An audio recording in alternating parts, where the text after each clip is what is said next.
Coucou tout le monde, j'espère que vous allez bien. Aujourd'hui, nous sommes le mercredi, on est vraiment à la fin du mois de février. On doit être quelque chose comme le 27-28 février. 28 février, c'est ça. Donc j'espère que vous allez bien et que les dernières vidéos qui sont parues à cette date vous ont pas trop chamboulé. Je sens que ça travaille beaucoup en coaching, hein. Il y a beaucoup de gens qui ne conscientisaient pas des choses pendant un temps et qui là conscientisent beaucoup plus de choses grâce aux vidéos que je mets en story tous les matins, les articles, les phrases du jour. Tout ça, ça vous permet un peu d'avoir toutes les pièces du puzzle pour faire votre puzzle. Aujourd'hui, je suis très limitée et donc je vais surtout prioriser une vidéo The Crown parce que sinon ce week-end je pourrais pas du tout vous en poster une et je cherche désespérément où nous en sommes dans les épisodes de The Crown. J'espère que vous regardez tous un peu ces vidéos parce que même si vous ne regardez pas la série, dans ces épisodes il y a des canalisations, hein. Enfin dans ces vidéos que je tourne il y a des canalisations. Donc en fait, de ne pas vous louper et de ne pas passer en travers. Nous allons parler de l'épisode 6. Alors de souvenir, c'est un épisode qui m'a extrêmement chamboulée. Ouais. Ah ouais. Il m'a énormément chamboulé cet épisode. J'ai fini en pleurs. Voilà, j'ai fini en pleurs lors de cet épisode. Il y avait déjà eu l'épisode avec... l'éboulement qu'il y avait eu de la mine, hein, vous savez, sur l'école des enfants, parce que dès que ça touche les enfants, moi, c'est waouh, ça me prend dans les entrailles, c'est très difficile. Voilà, hein. On dit toujours qu'il y a 3 familles d'êtres vulnérables sur Terre. Il y a les animaux, les enfants et les personnes âgées. Les personnes âgées, c'est un peu plus mitigé, parce que dans les personnes âgées, il y a aussi des personnes de l'ombre, et qui ont tout simplement vieilli, hein, c'est ce que je dis toujours, quelqu'un qui est con en vieillissant ne deviendra pas plus sage, il deviendra juste un vieux con, voilà, c'est ça. Et ensuite il y a aussi tout ce qui est, voilà, tout ce qui est pervers narcissique, hein, dans les personnes âgées. Donc il y a des personnes âgées qui en vieillissant sont un peu seules, mais en fait c'est leur karma, hein, parce qu'elles ont fait du mal toute leur vie, et voilà, hein, on ne peut pas traiter l'abbé Pierre et Hitler de la même façon, hein. Il y a un karma qui tombe au bout d'un moment. Mais sinon, c'est vrai que quand c'est une personne âgée gentille, je suis très sensible à ça, la maltraitance sur les êtres vulnérables, les animaux, ça me met dans des états pas possibles. Et si je m'écoutais, j'aimerais recueillir tous les animaux. Enfin, je suis une Brigitte Bardot dans l'âme. C'est terrible, les animaux. De toute façon, ceux qui me suivent sur les réseaux sociaux voient à quel point mon chat, c'est mon bébé. Et puis, les enfants, voilà quoi. Hein. Donc, cet épisode-là m'avait beaucoup chamboulée. Et celui-là va me rechambouler beaucoup, m'a chamboulé beaucoup. Vous verrez vous aussi, et vous verrez finalement pourquoi il m'a chamboulé. Cet épisode va parler énormément du runner, et de ce qu'il vit, hein, dans sa jeunesse. Il est au stade d'adolescence, donc on voit un peu le runner au moment de son adolescence, donc Charles, au niveau de son adolescence, d'accord ? Cet épisode est très beau, hein, ceci dit, parce que, comme avec l'autre épisode, c'est les 2 épisodes qui m'ont le plus marqué, voilà. Donc,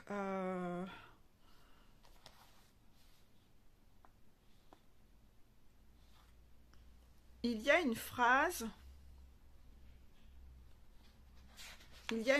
au tout début qui m'a beaucoup interpellée.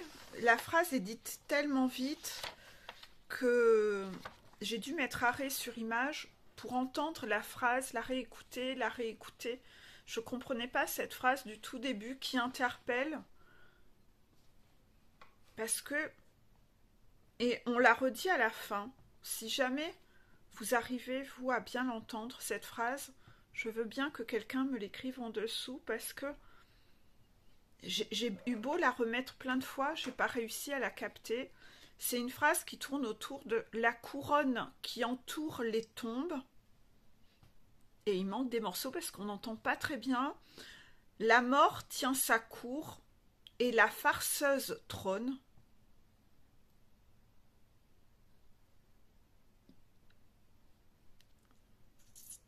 Il y a un peu tout ça. Voilà, c'est très bizarre. Donc on sent que c'est... On parle de la couronne, la farceuse, la reine. Enfin, vous voyez, ça dénonce un peu quelque chose. Et en fait, si quelqu'un a entendu cette phrase, je veux bien la voir en dessous.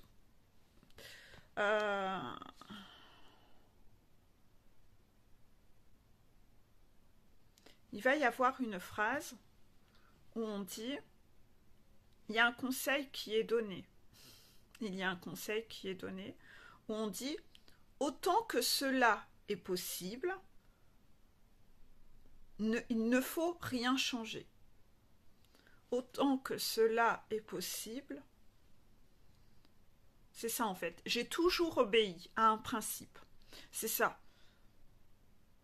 C'est les conservateurs qui parlent et qui donnent des conseils concernant le prince Charles. Bien entendu, le prince Charles n'est pas présent. On décide à sa place. C'est comme ça que ça fonctionne. Donc, Charles n'est pas là, le runner n'est pas là, mais les gens sont en train de parler de ce qui va être bon pour lui, sans sa présence, et on est en train de décider pour lui. On pense à sa place. C'est souvent comme ça dans les familles du runner. Hein. Le runner, il n'a pas le droit de penser. On pense à sa place. C'est comme ça qu'il est fabriqué, le runner. Désolée pour les runners, hein, mais c'est le contexte familial dans lequel vous avez grandi. Vous n'avez connu que ça, donc peut-être qu'à l'heure actuelle, vous vous en rendez pas compte, mais si vous étiez... Vous pourriez voir comment d'autres personnes grandissent, vous verriez qu'en fait, c'est pas du tout comme ça que ça se passe ailleurs, en fait. Vous voyez, j'ai des contractions, mais les guides n'osent pas faire une trop grosse contraction parce que j'ai mon café. Si j'ai une trop grosse contraction, mon café va se renverser. Donc là, je repose mon café, hein, c'est bien comme ça, les guides, voilà. Donc, concernant ces fameux conservateurs, ils vont dire une phrase « J'ai toujours obéi à un principe qui me fut bénéfique. » Ça, c'est la sagesse. J'ai toujours obéi dans la vie, j'ai toujours obéi à un principe qui me fut bénéfique dans la vie. C'est « Autant que cela est possible, il ne faut rien changer. » Il ne faut rien changer. Il faut faire les choses comme elles ont toujours été faites auparavant. C'est la phrase qui est dite dans la phrase, dans la vidéo, hein, c'est pas un sketch. Hein. Vous savez, cette peur du changement, etc., dans laquelle est le runner, le conditionnement de famille en famille, il faut faire comme on a toujours fait. Les rigides, il faut rien changer, il faut faire comme on a toujours fait. On freine des cas de fer au changement. Il faut suivre la tradition familiale, comme on a fait dans la famille. Ben là, ça ressort de cinglé dans cette phrase. Accessoirement, cet épisode se passe en 1969. L'épisode se passe en 1969. Et ils sont, si vous écoutez bien, ils veulent que l'on refasse les choses comme elles ont été faites en 1911. Donc, les conservateurs sont en train de dire que le prince Charles, il faut lui faire les choses, là en 1969, comme elles ont toujours été faites. C'est ça la sagesse. Comme en 1911. Voilà. On n'évolue pas. Il faut faire comme on a toujours fait. Donc je répète cette phrase, ce fameux conseil qui est donné dans cet épisode. J'ai toujours obéi à un principe qui me fut bénéfique. Autant que cela est possible, il ne faut rien changer. Il faut faire les choses comme elles ont été faites auparavant. Bon, vous venez d'entendre ça. Bah, vous imaginez ça, que vous en faites une grosse boulette de papier, que vous allez chercher un briquet et que vous mettez le feu à cette boulette de papier. Parce que s'il y a bien une phrase merde en branche, bah c'est bien celle-là. D'accord? On voit tout de suite que là, nous ne sommes pas dans un contexte avec des êtres d'évolution. Absolument pas. Absolument pas. Et voilà comment les choses sont décidées concernant Charles, le runner. Il faut savoir que Charles, dans son adolescence, est dans une école où il est heureux. Il est heureux dans cette école parce qu'il est apprécié pour qui il est en tant qu'individu à part entière. Il fait du théâtre, il a des activités, il s'épanouit. Il a enfin des amis. Donc, lui, Charles, est heureux là où il se développe. Mais, on lui demande de prioriser les obligations.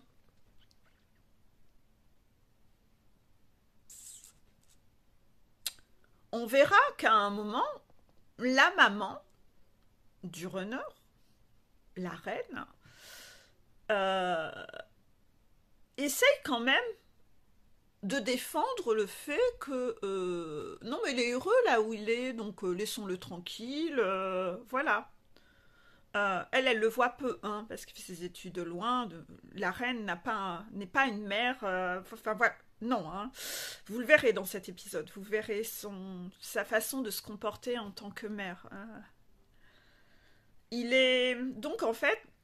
À un moment, elle défend quand même un petit peu son fils. Bah, oui, enfin, il est bien là-bas, tout ça. Oui, mais on lui explique que non, en fait, ça va être important de le faire quand même, qu'il change d'école, son fils, parce que ça va lui être profitable à elle, pour son image, pour l'image de la couronne, tout ça. Ça serait mieux qu'il aille dans une autre école, qu'il aille autre part. Elle va en tirer un avantage. Et là, on voit que bah si elle peut en tirer un avantage, si c'est mieux, oui, bien sûr. Donc là, il n'y a plus de... Non, là, elle le défend plus. Bah non, puisque si ça peut servir son intérêt à elle, oui, non, là, on change d'avis. Donc, finalement, vous verrez son discours, quand elle annonce ça à son fils, elle va pas avoir un moment... Quand vous avez quelque chose à annoncer à vos enfants, vous faites quoi? Moi déjà, si je dois parler à l'un ou à l'autre, je vais le faire sans la présence de l'autre. Je vais m'isoler avec l'enfant. Là, il n'y a pas ce genre de choses, c'est-à-dire qu'en fait, elle va pas aller parler à son fils seul à seul. Le fils va être dans une chaise, il va y avoir plein d'adultes en face, un peu comme un jury quand vous allez passer un examen. Et là, on va lui annoncer qu'il va changer d'école, en fait. Hein. Voilà. Donc lui, ça le fait chier, il va perdre tous ses potes, son activité, il n'y a pas envie. On lui coupe la parole. On lui dit, il n'y a pas de oui mais. Il n'y a pas de oui mais. Il n'y a pas de mais. Il n'y a pas de mais, hein. Voilà. Ça donne envie, hein. C'est charmant, cette famille. Tout cet amour, c'est bouleversant, hein. Voilà, il n'y a pas de mais. Donc il n'y a pas de mais pour lui, hein, parce que eux ils en abusent, hein, eux ils abusent de leur autorité. Vous verrez bien. Hein. Là c'est. Donc voilà. Donc on s'en fout du bien-être de cet enfant, le runner, hein, on s'en fout, tant que maman peut en tirer un profit pour son image.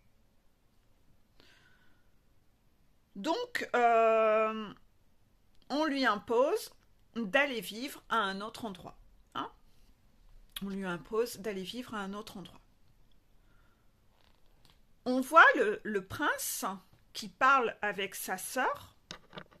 Après cela, le prince parle avec sa sœur et il lui dit qu'il l'envie parce que elle peut tellement plus facilement que lui faire ce qu'elle veut, et que lui, il a une pression énorme, puisqu'il va être le prochain roi, d'accord?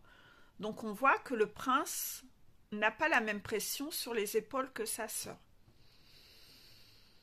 Là, bah, c'est à vous d'aller vous transposer au niveau de votre parcours de vie, essayez de voir si vous, en tant que runner, ou si c'est vous, chaser, qui écoutez la vidéo, si votre runner s'est déjà confié auprès de vous sur ce qu'il a subi de ses parents, est-ce qu'il avait, lui, plus de pression de la part de ses parents que les autres enfants de la fratrie?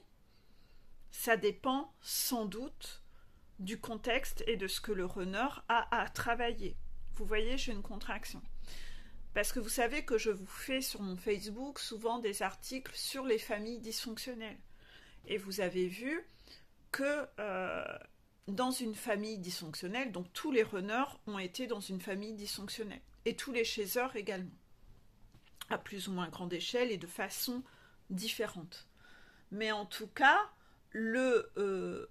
dans une famille dysfonctionnelle, on a plus ou moins un rôle. Hein, vous savez, il y a le sauveur, il y a le mouton noir, il y a l'enfant prodige, le petit chouchou préféré, le faire valoir, il y a l'enfant clown. Vous voyez tout ça que j'avais expliqué. Ben, en fait, les runners vont pas tous avoir le même rôle. Contraction. Ils vont avoir des rôles différents. D'un runner à un autre, ils vont pas avoir la même place dans leur famille. C'est en fonction de ce qu'ils ont à guérir, qu'ils n'ont pas guéri des vies antérieures. Voilà. Donc en fait, ça dépend. D'accord? Donc en tout cas, là, dans ce contexte-là, le prince envie sa sœur parce qu'il lui dit, au moins tu peux faire un peu plus toi ce que tu veux. Ce à quoi sa sœur répond, ben non. Parce qu'en fait, moi, si tu savais, je me sens tellement insignifiante aux yeux de notre mère. Donc ils sont quand même en train de parler de leur mère, hein. Voilà, toxique mama. Je ne trouve pas que j'ai plus de chance parce que moi, si tu savais à quel point je me sens insignifiante à ses yeux. Elle explique que elle a l'impression qu'elle n'existe même pas. Que c'est comme si sa mère n'avait même pas de fille, en fait. Elle a l'impression qu'elle n'existe même pas. Et le runner lui demande, tu aimerais qu'on échange de place? Et elle lui dit, bah franchement, oui, franchement, j'aimerais bien changer de place. Tu sais pourquoi? Parce que je me ferais un plaisir de l'envoyer paître, mais t'imagines pas. Donc en fait, c'est là où on voit que aucun des deux n'est heureux dans cette famille, aucun des deux n'est heureux par rapport à cette maman. On voit que cette maman, il n'y a pas du tout ce côté maternel, elle ne remplit pas son rôle de mère. Donc là, on commence à revoir, à vraiment voir le côté toxique mama dans cet épisode. Ce qui pour moi, comme je vous l'expliquais, comme de base j'aimais la reine, voilà, j'en suis revenue. Voilà. Donc, pour le coup, on voit ici un peu dans cet épisode que la sœur du runner est un peu dans la position de la mal-aimée, l'enfant transparent, l'enfant oublié. Vous voyez la position dans le contexte des familles dysfonctionnelles. Et le runner, lui, c'est le faire-valoir, hein. C'est l'enfant prodige qui doit répondre aux obligations. C'est là où vous voyez, selon le contexte dans lequel vous avez été dans votre cellule familiale dysfonctionnelle, que peut-être que si vous avez été l'enfant oublié, peut-être que vous avez en tête que votre frère ou sœur a été privilégié, ben là vous verrez que pas du tout, c'est très souffrant d'être à cette place-là. C'est ce que déjà j'expliquais dans mes diapositives. Mais si vous étiez l'enfant faire valoir et que vous vous disiez ben, l'enfant oublié il a de la chance parce qu'on lui fout la paix, ben non, lui non plus ne le vit pas bien, lui aussi est en souffrance. Donc en fait, si jamais il y a encore chez vous comme une rancœur ou une comparaison dans votre fratrie, à vous dire que votre frère ou sœur a été plus chanceux, que vous, c'est pas juste, mais que lui, il a eu plus de chance. Eh bien, en fait, là, normalement, vous êtes censé, si vous aviez déjà pas eu ce déclic au moment où vous aviez lu Média positif, mais là, normalement, vous devriez revenir à une position plus neutre de vous dire que dans la famille dysfonctionnelle, il n'y a pas de meilleure place. Tout le monde est en souffrance. Et tous les enfants sont en souffrance à cause de la mère ou du père. Mais en général, c'est quand même souvent la mère. Parce que même si le papa avait un problème, on l'a vu, dans les familles dysfonctionnelles, peut-être que le papa était alcoolique, mais c'est à cause de la maman qu'il est devenu alcoolique, tellement la mère est pète-couille. Donc en fait, dans un parcours flamme jumelle, la maman a un rôle capital, parce qu'elle ne remplit pas son rôle de mère, de protection, d'amour inconditionnel. Elle est souvent dysfonctionnelle et névrosée, la maman. Je m'excuse, hein, mais c'est le cas. C'est beaucoup mieux parce que dans notre société, on est conditionné à donner un totem d'immunité à la maman. Donc en fait, c'est beaucoup mieux de faire travailler par la maman. Ça fait travailler le fait que personne n'a le droit d'avoir un totem d'immunité. Pas même la maman. La maman, c'est un être intouchable. Comme la mamie. C'est des êtres intouchables. Ben non, en fait. Non. Parce que la mamie au-dessus de la maman, c'est un clone. Hein, c'est elle qui a programmé sa fille. C'est la lignée qui est gangrénée. J'ai pas le bon rôle, là, aujourd'hui, à vous annoncer ça, mais c'est la réalité des parcours flammes jumelles. Donc, tant que vous n'avez pas compris cela, j'y peux pas grand-chose, là. Malheureusement, c'est pas moi qui ai fixé les règles. Voilà. Donc, on continue. Il y a un homme qui dira... je vais devoir donner un peu des détails quand même. Bon. Cet enfant va devoir aller au pays de Galles, le runner. Il y a une histoire d'enjeu politique. D'accord ? Et on va lui recruter un enseignant pour lui apprendre la langue, l'histoire du pays et la langue. Donc Charles part dans cette école, université, je ne sais pas trop quoi, où cet enseignant, c'est lui qui va devoir lui apprendre à parler cette langue avec le bon accent et l'histoire du pays, etc. Et quand on va recruter cet enseignant pour être enseignant de Charles, cet homme n'a pas du tout envie, parce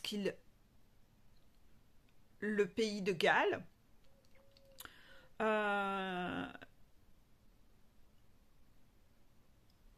n'aime pas la couronne, n'aime pas les Anglais. Donc, cet enseignant va dire « Vous ne pouvez pas m'obliger à faire ça, ce serait me faire renier toutes mes convictions qui font ce que je suis. » Ses convictions, c'est qu'il n'aime pas la couronne, il n'aime pas la famille royale, il n'a aucunement envie d'être l'enseignant de Charles. Ce gamin, pas du tout envie. Donc, mais on le recrute pour ça, et il dit, vous pouvez pas m'obliger à faire ce job, ce serait me faire renier toutes mes convictions qui font ce que je suis. Il n'y a pas de limite avec la famille. Dans la famille du runner, on s'en fout des convictions. Oui, on vous demande de renier. Oui, bien sûr, on vous oblige à faire des choses. C'est comme ça, c'est eux qui décident. Donc non, ça c'est typique. On s'en fout des convictions des gens. C'est comme ça qu'on est conditionné dans la famille du runner. On fait partie d'un clan. Tu dois être soumis. Ton identité, on te la gomme. On s'en fout de ton identité. Tu dois avoir l'identité, la programmation de la lignée, de la famille, etc. On te fait perdre ton identité. Et les chasseurs qui écoutent cette vidéo, normalement, vous devez observer des effets miroirs et essayer de voir comment ça se traduit chez vous. Parce qu'il y a des choses similaires. Voilà, hein. Pour le coup, le prince Charles est encore jeune, hein, dans cet épisode. On ne sait pas trop de lui donner un âge, mais on voit c'est un adolescent.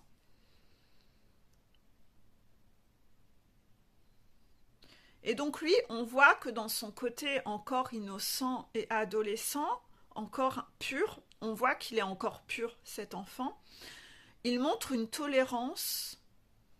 On voit que dans son état d'esprit, c'est quelqu'un de tolérant, cet enfant. Et il arrive là-bas sans trop savoir qu'il y a de l'animosité et que les Anglais ne sont pas appréciés. Parce que lui, dans son état d'esprit, c'est que on est tous pareils et on est ensemble, quoi. Hein, tout le monde est copain, tout le monde est ami, on est tous identiques, on est tous pareils. Donc lui, il arrive un peu avec cette pureté, cette insouciance, où il ne sait pas trop où il met les pieds, en fait. Et il obtiendra pour réponse que finalement, non. Lui qui arrive là en se disant, je vais me créer de nouveaux potes, je vais me créer de nouveaux amis, on est tous pareils, on est tous copains, il aura plutôt comme réponse que non. Nous sommes contre les uns. Les uns sont contre les autres. On est contre, on n'est pas du tout ensemble. On est contre. Donc en fait, là où il arrive, les gens ne sont pas du tout accueillants. Quand il essaye de parler aux gens, il est rejeté. On lui claque les portes au nez. Les gamins ne veulent pas lui parler. Personne ne veut sympathiser avec lui. Il est le mal-aimé. Alors que lui, quelque part, il n'a rien fait. Il n'a rien fait.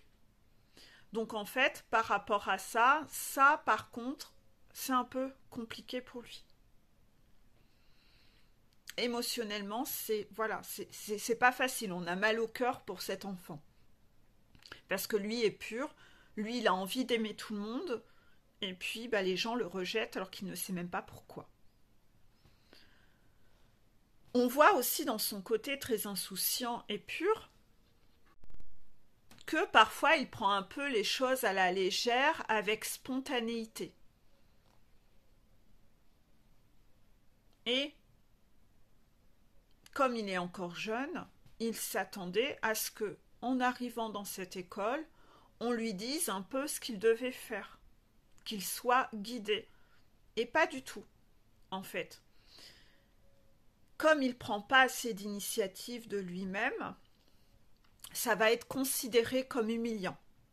Le fait qu'il ne prenne pas d'initiative, les gens vont considérer ça comme une humiliation, que c'est humiliant, sa façon de se comporter. Mais en fait, il a été projeté avec aucune communication au préalable du contexte dans lequel il arrivait. Il n'a pas du tout eu de communication de quel était l'enjeu pour lequel on l'envoyait en fait. Et tout ce qu'il y avait derrière le contexte historique, diplomatique, on lui a rien expliqué.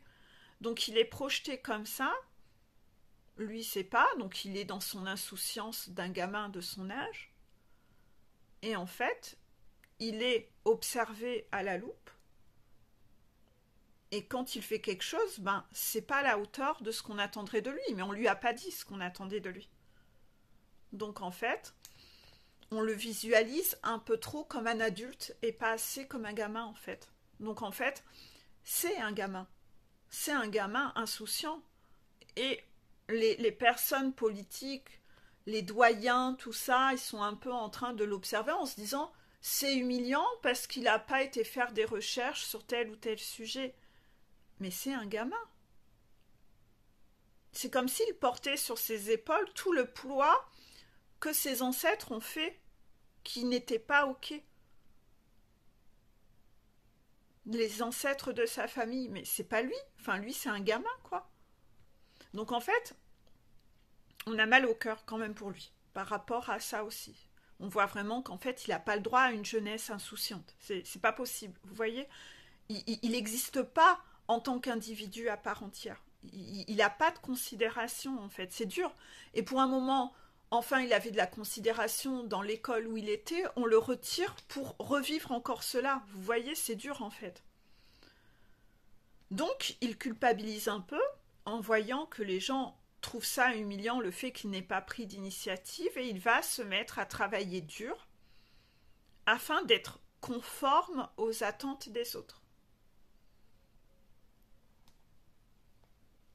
On est exactement dans la blessure d'humiliation, hein, où les gens qui trouvent que c'est humiliant en deviennent eux-mêmes humiliants avec la personne, et donc ensuite la personne qui a subi ces reproches, où on lui a fait comprendre que c'était égoïste de penser à soi, eh bien, dans la blessure d'humiliation, devient masochiste, c'est qu'on cherche après à être conforme à ce que les autres veulent de nous. Donc là, on est en plein dedans. Donc il culpabilise et il cherche à être conforme à ce que les gens attendent de lui.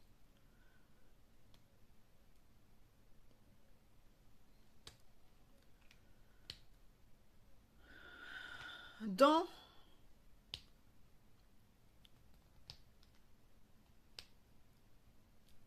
cet épisode, Charles va devoir faire son premier discours public.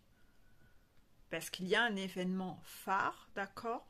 Et il va devoir faire son premier discours public. À un moment, la reine se redemande de nouveau, peut-être qu'il pourrait mettre un petit peu de sa personnalité dans le discours, ça peut être sympa, parce que vous pensez bien que les discours ne sont jamais écrits par la reine ou par qui que ce soit. Ce sont toujours des équipes qui écrivent les discours de ces personnes par derrière. C'est toujours comme ça que ça se passe, hein. Même encore aujourd'hui, avec les hommes politiques, si vous ne le savez pas, maintenant vous le savez. En tout cas, comme il faut écrire le discours pour Charles, la reine propose, peut-être qu'il pourrait mettre aussi un petit peu sa personnalité dedans, ça serait peut-être sympa. Oui, mais là encore une fois, on ne lui conseille pas à la reine. Parce que quelque part, non, mais tu comprends, Charles n'est pas apte à ça, non, non, non, c'est trop risqué, c'est trop risqué. Donc en fait, vous voyez qu'en tant que mère, elle n'insiste jamais, hein. Elle défend jamais le bout de gras pour son fils, hein. Très rapidement, elle lâche l'affaire. Si ça va pas lui profiter, ok, son fils y passe après. Et ça, vous verrez qu'à chaque fois, il n'y a pas besoin d'insister longtemps avec elle, hein. C'est que si ça va pas lui profiter, que ça va pas être bon pour elle, son fils, très rapidement, il passe après, hein. Alors que quand on est une vraie maman, moi je me mets dans cette position, on se fait inévitablement parfois passer après nos enfants. On s'en fout de l'image que nous, notre image, on s'en fout. Les guides me disent ne parle pas pour tout le monde. Ouais, bon, d'accord. Moi, en tant que mère, voilà. Moi, en tant que mère, mon image à moi, je m'en fous. Tant que le bien-être de mes enfants, c'est ça qui prime, qui est important. C'est pas mon image, qu'est-ce que j'en ai à foutre de ce que vont penser les autres. Tant que eux sont en bien-être, c'est pas mon image qui est importante. Ça, j'en ai rien à foutre. Je vais pas prioriser mon image et ce que vont penser les autres de moi en priorité du bien-être de mes enfants. Oui, malheureusement, il y a des mères qui sont comme ça. Il y a des papas aussi, oui. Mais ça, c'est à travailler, hein. Si vous avez encore ce problème-là, vous avez à travailler ça.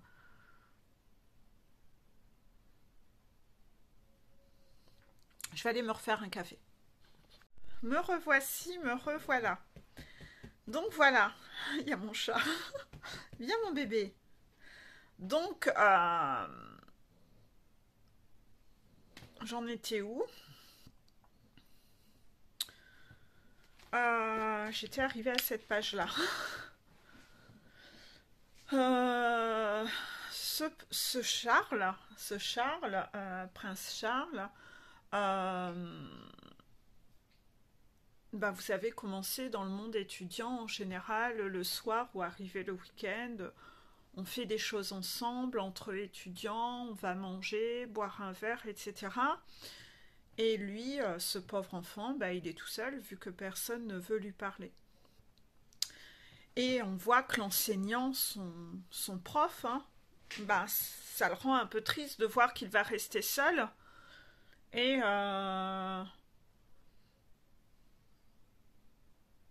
il va lui répondre, Charles va lui répondre, vous en faites pas, vous savez, j'ai l'habitude d'être seul. On voit que ça fait de la peine, hein.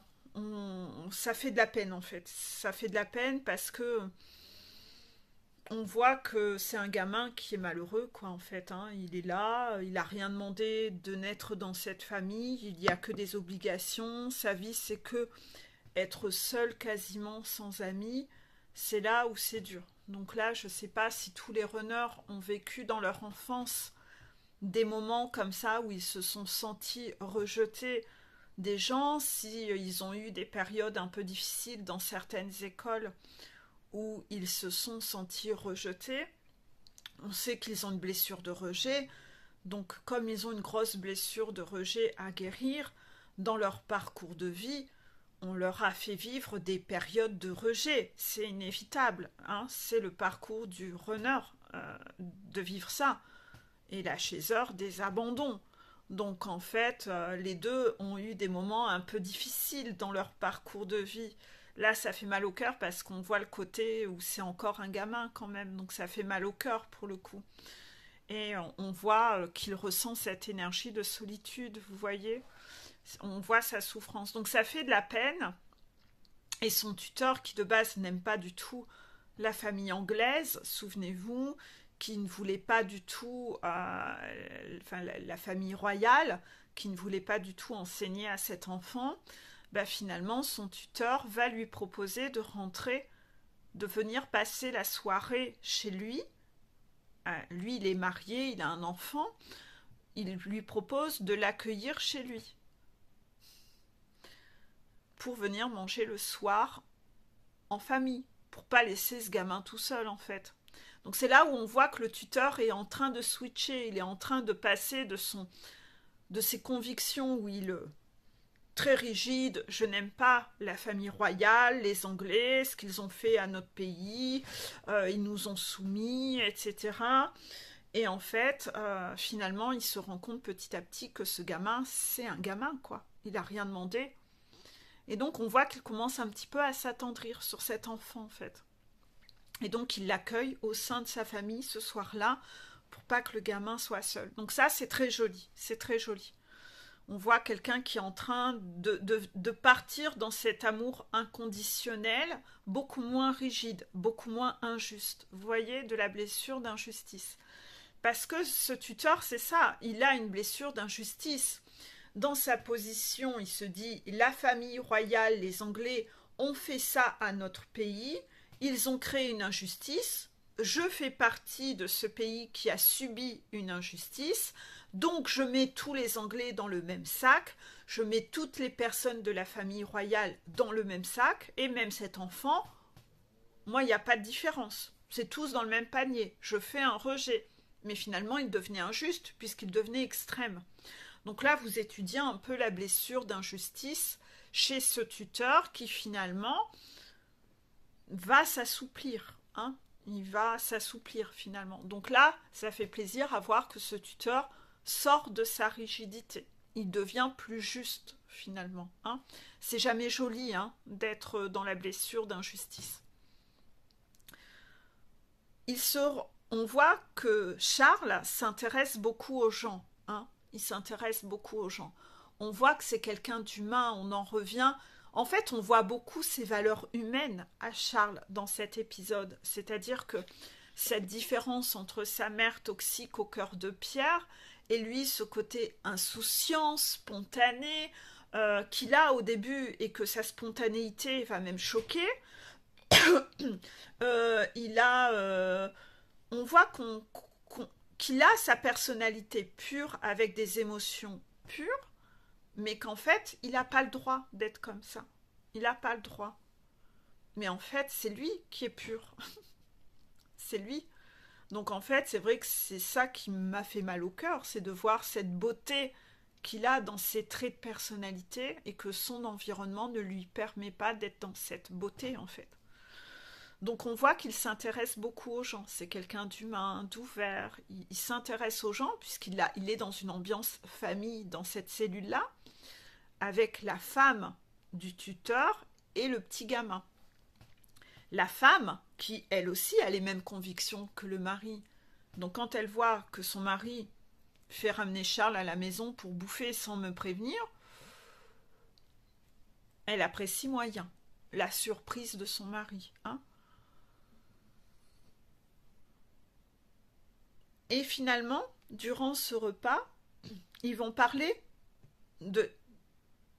Ils voient des photos traîner, comment vous vous êtes rencontrés, etc. Donc ils racontent un peu leur histoire. Et donc inévitablement, ils en sont venus à raconter, comme c'était des militants, ce jeune couple, bah, qu'ils militaient pour telle ou telle chose. Et c'est là où ils vont un peu aussi montrer de nouveau à Charles ce que le pays a vécu, en fait, avec l'Angleterre. Et en fait, ils vont lui dire que les gens n'aiment pas être dominés. Les gens ne veulent pas être dominés. Et c'est ce que ce pays n'a pas apprécié, c'est d'être dominé par l'Angleterre, que l'Angleterre vienne prendre possession, les dominer, et que eux, c'est ce qu'ils ont mal vécu. Tous ces habitants, tous ces gens, ils n'ont pas apprécié cela. Et quand il lui parle de ça, ben en fait, Charles, on voit qu'il est très compatissant, humain, on le voit, et il répond « Oui, je connais bien cette sensation ». Donc là, ça pique, hein, parce qu'on voit bien que, waouh, bah lui, c'est ce qu'il vit depuis qu'il est né, en fait, d'être dominé. Donc c'est là où même la femme se rend compte que, ben, pauvre gosse, en fait. Pauvre gosse, c'est ça. Elle se rend compte que, ah là là, le pauvre gosse. Et pourtant, il en fait pas trop, hein. Il se plaint pas, il fait pas des jérémiades. Non, non, c'est toujours très humble. C'est très... il en fait pas. Il en fait pas un pataquès. C'est ça qui est joli, en fait, hein, parce que les gens qui en font tout un cinoche, tout un pataquès, on le voit, au bout d'un moment, c'est trop, en fait. Lui, pas du tout. C'est toujours des petites pointes comme ça, où on voit que c'est pur, en fait. Voilà. Donc, en fait... ce gamin, Charles, voit finalement une ambiance famille dans cet épisode et on se rend bien compte que lui, il connaît pas du tout une ambiance famille. Il connaît pas. Il connaît pas du tout ça. Et la femme va s'en rendre compte en fait. Elle va s'en rendre compte que ce gamin, il est là, il est curieux de voir une réelle ambiance de famille parce que ben lui, on voit que c'est un gamin qui n'a jamais connu ça. Et ça aussi, bah, quand on est maman, ça fait mal au cœur, quoi. Pour le coup, bah, moi, j'avais beaucoup de tendresse durant tout cet épisode, parce que pour cette pureté qu'il a, pour son innocence, parce que je trouve que c'est extrêmement beau, c'est tout ça qui est joli chez quelqu'un, chez un être humain. Son authenticité, sa sensibilité apparente, c'est tout ça qui est joli. Mais malheureusement, il n'a pas le droit d'être comme les enfants de son âge, en fait. Et ça c'est laid, en fait. Ça, c'est extrêmement laid. Finalement, va arriver le moment de préparer ce discours. On lui a écrit un discours. Et lui, il a envie d'apporter une note personnelle à ce discours. Vous savez, je vous avais dit qu'au début, la reine avait demandé peut-être qu'on pourrait lui permettre de... Finalement, ça n'a pas été fait. On lui livre à distance, voici le discours que vous avez à faire. Mais il décide de prendre le droit, sans demander l'autorisation à qui que ce soit, d'apporter sa note personnelle dans ce discours. Et d'y écrire un passage qui est écrit avec le cœur, son cœur à lui. Ce message qu'il va ajouter dans ce discours va être extrêmement touchant très respectueux des habitants de là où il est, qui eux ont été mis de côté. Donc ce discours que lui va écrire avec le cœur va mettre les larmes aux yeux. Bon, tous les gens vont être extrêmement touchés de son discours. À savoir que ce discours est fait dans une langue que ni la reine ni la plupart des Anglais ne connaissent. Donc en fait, ils ne comprennent pas spécialement ce qui est dit, et sur le coup, ils n'ont pas connaissance que le discours a été modifié. Ils ne le sauront qu'après. Quoi qu'il en soit, tout le monde a été extrêmement touché de ce geste, de ce discours, parce que c'était beau, c'était humain, et tout le monde a été extrêmement touché. Donc en fait, ça rallie un peu plus les cœurs. Mais c'est grâce à Charles, c'est pas grâce à la couronne, etc. Vous voyez, c'est lui qui l'a fait tout seul, ce moment-là. Quand il va revenir chez lui, puisqu'il a rempli sa mission, il a été là-bas, et puis arrive le moment où il a le droit de rentrer chez lui. Quand il revient, sa mère n'est même pas là pour l'accueillir. Quel contraste par rapport à la famille où il avait connu. Opium.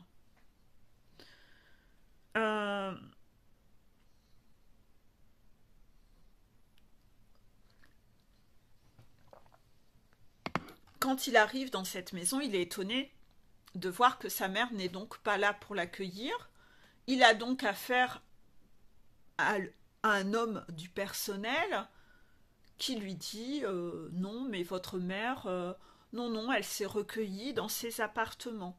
Donc lui, il est éberlué, ça fait quand même des mois qu'il est parti. Sa mère est même pas là pour l'accueillir. Elle est dans ses appartements. C'est là où on voit la toxique maman. Vraiment aucune fibre maternelle, contraction. C'est vraiment un truc de fou. Et puis, elle lui dit, il dit, quand même, vous pouvez pas aller l'appeler? Donc, l'homme du personnel va aller chercher la maman, va aller voir la maman, et la maman dit que non, non, elle ne souhaite pas venir, ça attendra demain, et puis que s'il y a urgence, il n'a qu'à lui se déplacer et aller la voir dans ses appartements. Chose qu'il fait, parce qu'il est quand même extrêmement choqué, il est sidéré, c'est quoi ce comportement en fait? Donc il va voir sa mère, et il lui fait remarquer à sa mère qu'elle n'a même pas un mot gentil, rien pour l'accueillir, elle l'a même pas félicité, rien de rien. Et vous verrez bien la posture de cette mère, c'est qu'elle lui tourne le dos, elle en a rien à foutre, elle le regarde pas, vraiment très condescendante, pas d'humanité, pas de cœur, déjà qu'elle avait déjà dégringolé de son piédestal dans ma tête dans les épisodes d'avant, mais alors là elle est partie à la cave, quoi. Là maintenant elle est complètement à la cave après cet épisode me concernant, quoi. Elle était déjà bien bas, mais je pensais pas qu'elle pouvait descendre plus bas. Si, elle est encore descendue plus bas avec cet épisode. Et là, elle va lui répondre à son fils, s'il fallait qu'on se félicite entre nous à chaque fois qu'on fait quelque chose, mais on n'en finirait pas. Donc vous voyez, la mère avec son fils quand même. Son fils qui fait son premier discours en public. C'était pas rien, quoi. Il y avait toutes les caméras sur lui. Franchement, s'il fallait qu'on se félicite entre nous à chaque fois qu'on fait quelque chose, on n'en finirait pas. Vraiment toujours ce mépris, pas d'émotionnel, pas de mots gentils, rien. Elle le regarde même pas. Et puis, là, on va voir qu'en fait, comme elle a eu connaissance qu'il avait osé changer le discours, il avait osé faire un discours humain, eh bien, elle va lui montrer qu'elle lui en veut, en fait.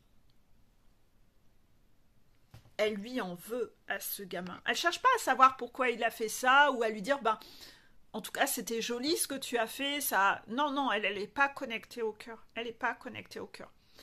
Elle en voit que le regard des autres, les Anglais, qu'est-ce qu'ils ont pensé. Elle s'en fout en fait. C'est le regard des autres, ce qu'on pense d'elle. Tu te rends pas compte. Il n'y a que ça qui compte pour elle. Son gamin, elle en a, mais rien à foutre. Et mon Dieu que ça fait mal au cœur. Il va lui dire, mais suis-je écouté dans cette famille? Mais quelqu'un sait-il réellement qui je suis? On voit cette souffrance de ce gamin. Aucun gamin n'est censé aller poser ces questions-là à ses parents. Mais suis-je réellement écouté dans cette famille? Mais quelqu'un sait-il qui je suis?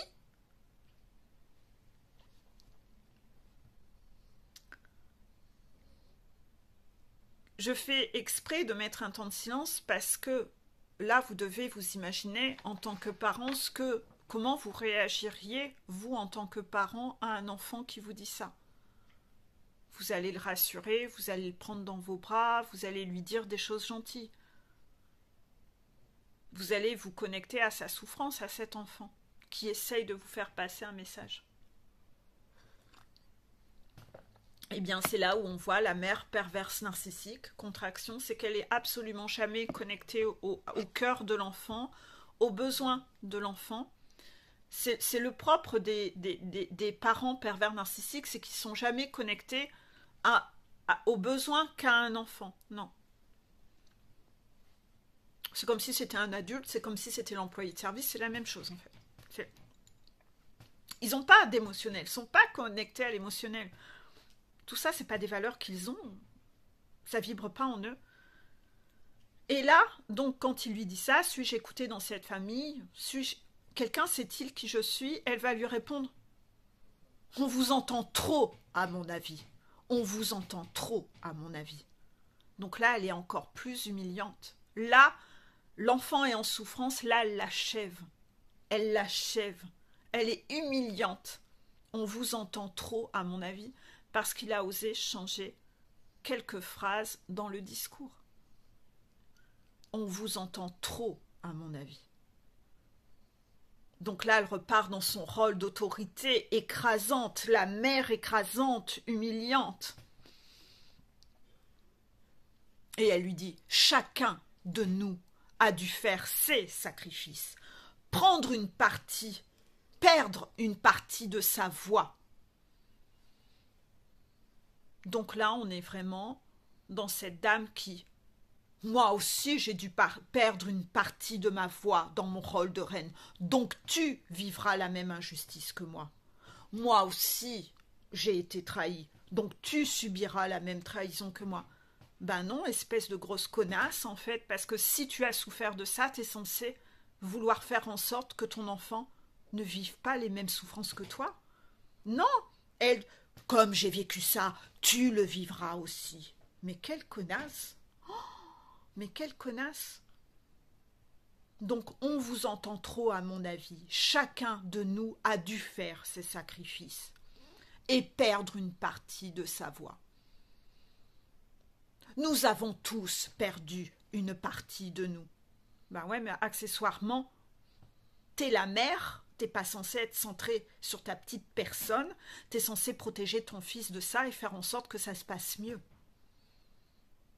Donc là, j'ai vraiment envie de le dire haut et fort, connasse. C'est ça, mais quelle connasse. Elle lui dit, c'est toujours ainsi, phrase avec toujours, rigide. Hein, les conservateurs, on doit faire en 1969 comme on faisait en 1911. Quelqu'un qui n'évolue pas.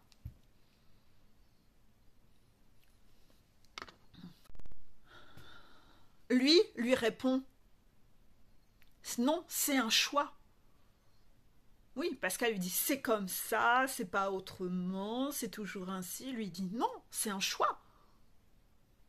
Et elle lui répond, ce n'est pas un choix, c'est un devoir. Donc voilà comment on grandit dans la famille du runner. Il n'y a pas d'émotionnel, pas de besoin, pas d'envie, mais tout ça, c'est obsolète. Il faut répondre à la daronne, à ses obligations.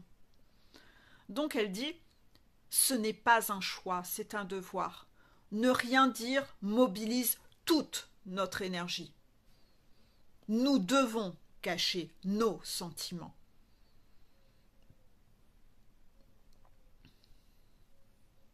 Donc là, on voit vraiment le regard des autres. Il n'y a que ça qui prime. On doit cacher nos sentiments. On n'a pas le droit d'avoir de personnalité. C'est le devoir. Ainsi, moins on se fera critiquer par les personnes extérieures. Il n'y a que ça qui est important. Il n'y a que ça qui est important pour elle. Elle n'en a rien à foutre de son gamin. On le voit même dans l'intimité. Elle est écrasante, humiliante, elle lui apporte pas de réconfort, elle n'est pas connectée au cœur. Il n'y a pas une once d'émotionnel chez elle. Il n'y a rien. Il n'y a rien, c'est un cœur de pierre. Et donc lui rétorque, oui, oui. Moins nous pensons, hein. Moins nous pensons, oui. Parce qu'elle lui dit, moins on a de critiques, moins nous. Et c'est là qu'il lui dit, oui, mais oui, moins nous pensons. Moins nous respirons, moins nous vibrons, moins nous existons. Il a bien compris son petit jeu, c'est ce qu'on attend de lui, qu'il ne pense pas, qu'il ne respire même pas, qu'il ne vibre pas, qu'il n'existe pas. Et là, lui rétorque, oui, mieux c'est. Donc là, le décor, il est planté.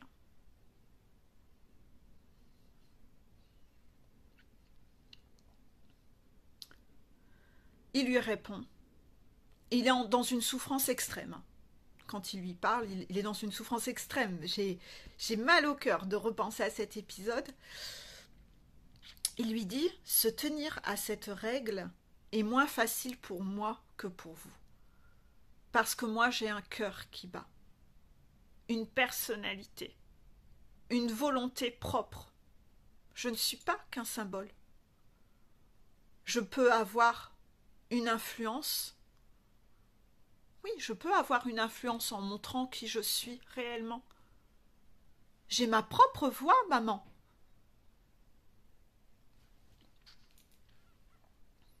C'est beau quand même ce passage. Vous voyez, mon émotionnel monte parce que je me rappelle. Et en fait, elle va lui répondre cinglante, votre propre voix. J'arrive plus à être dans son intonation parce que c'est mon cœur de maman là qui a mal. Mais elle va lui répondre cinglante, votre propre voix, personne ne veut l'entendre. Personne ne veut l'entendre, votre propre voix. Et il lui répond, il est tellement abasourdi dans sa souffrance, il lui dit, dans le pays ou dans ma propre famille.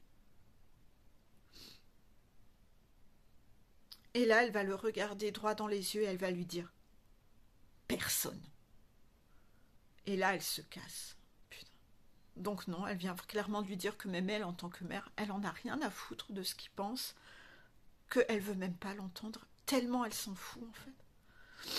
Et là, elle se barre comme une grosse connasse. Donc voilà. C'est sûr qu'après cet épisode, je doute fortement qu'il y ait encore des gens qui, si vous étiez comme moi avant, que vous aimiez la reine, je pense que là, ça va être très difficile de l'aimer encore après cet épisode-là. Et ben, il faudra faire le parallèle avec la Toxic Mama parce que c'est là où on voit la réalité de l'envers du décor, hein, de ce que a vécu le runner dans sa famille en fait. Tous les chasseurs ne sont pas égaux sur l'environnement familial qu'ils ont eu parce que certains chasseurs ont connu des choses pas faciles et d'autres, dans le contexte pas facile, il y avait quand même un minimum de maternité en fait. Mais là, quand on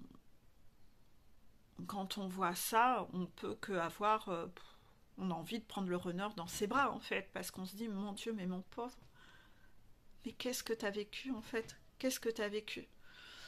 Beaucoup de chasseurs sont même pas au courant de ce que le runner a vécu dans son enfance, parce que le runner, il parle pas de lui, il se confie pas, il a rarement raconté à sa chasseur ce qu'il a vécu dans son enfance. Et puis lui-même, il n'a pas trop envie d'y penser. Il maquille ses souvenirs, il pose des filtres pour que ça soit moins douloureux à se remémorer et à repenser. Donc en fait, beaucoup de runners ont masqué leurs souvenirs et les ont un peu transformés dans leur tête pour que ça soit moins souffrant. Quoi qu'il en soit, ils l'ont quand même vécu. Et à un moment, ils ont ça à arrêter de masquer la réalité de ce qui a été en fait. Parce ça les a trop programmés, trop conditionnés à quelque chose qu'ils ont besoin de détruire et de revenir à leur pureté d'origine, qui était tellement belle en fait. On leur a fait croire que c'était pas bien d'être comme ça. Et en fait, sur leur parcours, si, là, on veut retrouver l'identité du runner. C'est le runner qu'on veut retrouver, sa pureté, sa sensibilité, son authenticité. C'est tout ça qu'il doit aller refaire rejaillir sur ce parcours, parce que ces personnes étaient des tierces qui ont gommé sa personnalité. Mais en fait, il va devoir aujourd'hui revenir à qui il est réellement.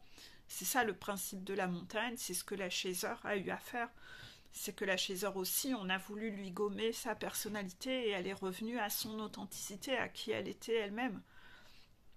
Et pourquoi la Chaser a été très instable?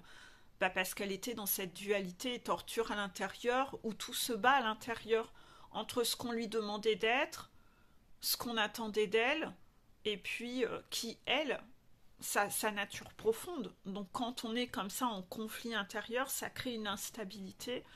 Mais une fois que la Chaser a retrouvé son identité, elle a retrouvé sa stabilité, son alignement, sa paix intérieure, et elle est guérie. Mais on n'a qu'une envie, c'est que le runner sorte de sa cage et se libère à son tour, qu'il atteigne cet état de bien-être à son tour, quoi. Donc oui, l'épisode, il est dur parce que on aimerait avoir des bras énormes et puis accueillir ces runners et leur dire mais non, redeviens qui tu es, parce que là, mais mon Dieu, mais tu as grandi avec quelle connasse, quoi. On n'a pas le droit de faire ça à un enfant, quoi. C'est terrible, quoi. C'est terrible. Voilà. C'est ce qu'il y a un peu comme dégâts, c'est que le runner, ayant connu ça dans son enfance, il va en général se mettre en couple avec une connasse similaire, qui va faire les mêmes dégâts sur ses propres enfants à lui, quoi. Donc, pour la Chaser qui regarde cet épisode, quand elle imagine le désastre derrière, elle a mal au cœur pour son runner, elle a mal au cœur pour les enfants du runner. Elle se dit, mais c'est quoi ce massacre, quoi? Mais qu'on arrête ce massacre, quoi.